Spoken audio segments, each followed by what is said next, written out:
BJP മുന്നോട്ട് വയ്ക്കുന്ന പ്രധാനപ്പെട്ട ഒരു വിഷയം എന്നത് ഈ ജംഗൽ രാജിലേക്ക് ഒരു മടങ്ങിപ്പോക്ക് ഉണ്ടാകരുത് എന്നുള്ളതാണ്. അതിന് പ്രധാനപ്പെട്ട കാരണം എന്നത് ഒരുപക്ഷെ ഈ പുതിയ തലമുറയിലെ വോട്ടർമാർ ഈ നിയമസഭാ തെരഞ്ഞെടുപ്പിൽ ആദ്യമായി വോട്ട് ചെയ്യുന്ന കന്നി വോട്ടർമാരെ സംബന്ധിച്ച് അവർക്കൊരുപക്ഷെ ഈ ലാലു പ്രസാദ് യാദവിൻ്റെ ജംഗൽ രാജിനെ പറ്റി വലിയ ബോധ്യമുണ്ടാകത്തില്ല.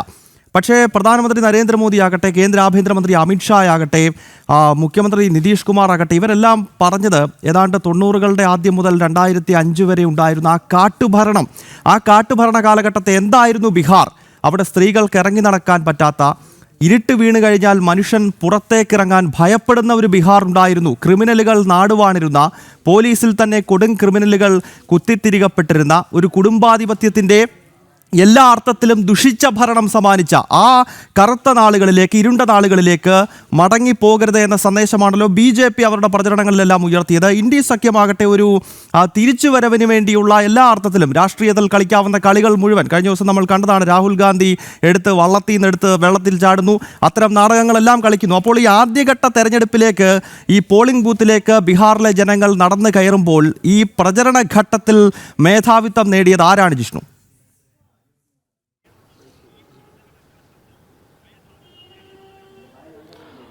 ഗൗതം, വളരെ കൃത്യമായി അതിശക്തമായിട്ടുള്ള പ്രചാരണം വിവിധ മണ്ഡലങ്ങളിൽ നടന്നു എന്ന് തന്നെയാണ് വിലയിരുത്തുന്നത്. അതായത് ഈ 121 മണ്ഡലങ്ങൾ, ഇന്ന് പോളിംഗ് ബൂത്തിലേക്ക് എത്തുന്ന 121 മണ്ഡലങ്ങളും ദിവസങ്ങൾ നീണ്ട അതിശക്തമായിട്ടുള്ള പ്രചാരണത്തിന് സാക്ഷ്യം വഹിച്ചു. അതിൽ ഗൗതം ചൂണ്ടിക്കാട്ടിയതുപോലെ BJPയും JDUവും LJPയും നേതൃത്വം നൽകുന്ന NDA വളരെ കൃത്യമായി കേന്ദ്ര സംസ്ഥാന സർക്കാരുകളുടെ വികസന പദ്ധതികൾ, കഴിഞ്ഞ പതിറ്റാണ്ടുകളിൽ ബീഹാറിൽ കൊണ്ടുവന്നിട്ടുള്ള മാറ്റങ്ങൾ, ഗൗതം തന്നെ ഇപ്പോൾ ചൂണ്ടിക്കാട്ടിയിട്ടുള്ളത് ബീഹാറിൻ്റെ മുൻപുണ്ടായിരുന്ന ചരിത്രം ആധുനിക ഭാരതത്തിൽ ഏറ്റവും പിന്നാക്കാവസ്ഥയിലേക്ക് പോയി. അത് ഏത് മാനദണ്ഡം വെച്ച് പരിശോധിക്കുമ്പോഴും, ദാരിദ്ര്യമാണെങ്കിലും അല്ലെങ്കിൽ അടിസ്ഥാന സൗകര്യ വികസനത്തിൻ്റെ കാര്യത്തിലാണെങ്കിലും ക്രിമിനൽ കേസുകളുടെ കാര്യത്തിലാണെങ്കിലും കുപ്രസിദ്ധി നേടിയ ഒരു സംസ്ഥാനമായി ബീഹാർ അധപ്പതിച്ച് പോയിക്കൊണ്ടിരുന്ന ഒരു സമയം രാജ്യത്തുണ്ടായിരുന്നു. ലാലു പ്രസാദ് യാദവ് ഭരിച്ചിരുന്ന സമയം, ആ സമയത്തെ കൃത്യമായി ഓർമ്മപ്പെടുത്തുകയാണ് BJP. അതിൽ ഏറ്റവും പ്രധാനപ്പെട്ട ഒരു കാര്യം, വളരെ കൃത്യമായ കാര്യമാണ് ഗൗതം ചൂണ്ടിക്കാട്ടിയത്. അതായത് പുതിയ തലമുറയ്ക്ക് ആ ഭരണം എന്തായിരുന്നു ബീഹാറിൻ്റെ പഴയ കാലമെന്ന് നേരിട്ട് അനുഭവിച്ചൊരു അനുഭവമില്ല എന്നുള്ളതാണ്. വളരെ കൃത്യമായി മുതിർന്ന ആളുകൾ ഇപ്പോഴും അക്കാര്യങ്ങൾ പറയുന്നുണ്ട് എങ്കിൽ പോലും പുതിയ വോട്ടർമാർക്ക് പഴയ ബീഹാറിൻ്റെ എന്തായിരുന്നു ചരിത്രം, അല്ലെങ്കിൽ അത് അനുഭവമില്ല എന്നുള്ളതൊരു യാഥാർത്ഥ്യമാണ്. അതുകൊണ്ട് തന്നെ അവരെ ഉൾപ്പെടെ എന്തായിരുന്നു അക്കാലത്തെ ഭരണം എന്ന് വളരെ കൃത്യമായി ഓർമ്മിപ്പിക്കുന്ന പ്രചാരണമാണ് BJPയും JDUവും ലോക് ജനശക്തി പാർട്ടിയും എല്ലാം ഉൾപ്പെടുന്ന NDA നടത്തിയിട്ടുള്ളത്.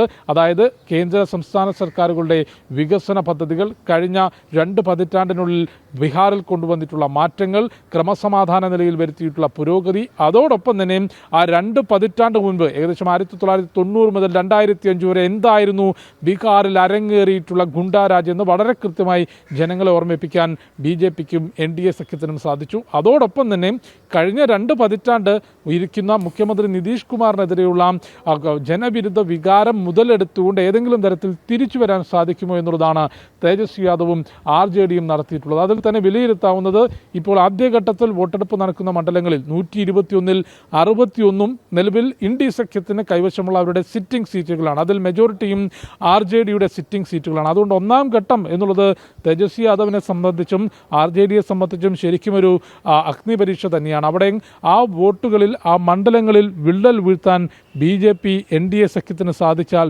തീർച്ചയായും ഒരു കൂപ്പുകുത്തൽ ഇന്ത്യ സഖ്യത്തിന് RJDക്ക് സംഭവിക്കും. അതായത് ആദ്യഘട്ടത്തിൽ വോട്ടെടുപ്പ് നടക്കുന്ന പല മേഖലകളിലും RJD കഴിഞ്ഞ തവണ മികച്ച വിജയം നേടിയിട്ടുള്ള മണ്ഡലങ്ങളുണ്ട്. അവിടെ സമസ്തിപൂർ ഉൾപ്പെടെയുള്ള മേഖലകളിലാണ് BJP ഏറ്റവും കൂടുതൽ പ്രാധാന്യം നൽകിക്കൊണ്ട് പ്രചാരണം നടത്തുകയും പ്രധാനമന്ത്രിയുടെ തെരഞ്ഞെടുപ്പ് റാലി ആരംഭിച്ചതുപോലും സമസ്തിപൂർ മേഖലയിലായിരുന്നു. അത്തരത്തിൽ RJDയുടെ വോട്ട് ബാങ്കിൽ വിള്ളൽ വീഴ്ത്തിക്കൊണ്ട് മണ്ഡലങ്ങൾ പിടിച്ചെടുക്കാനുള്ള ഒരു ശ്രമമാണ് NDA നടത്തിയിട്ടുള്ളത്. അത് എത്രത്തോളം വിജയിക്കും എന്നുള്ളതാണ് നോക്കിക്കാണേണ്ടത്.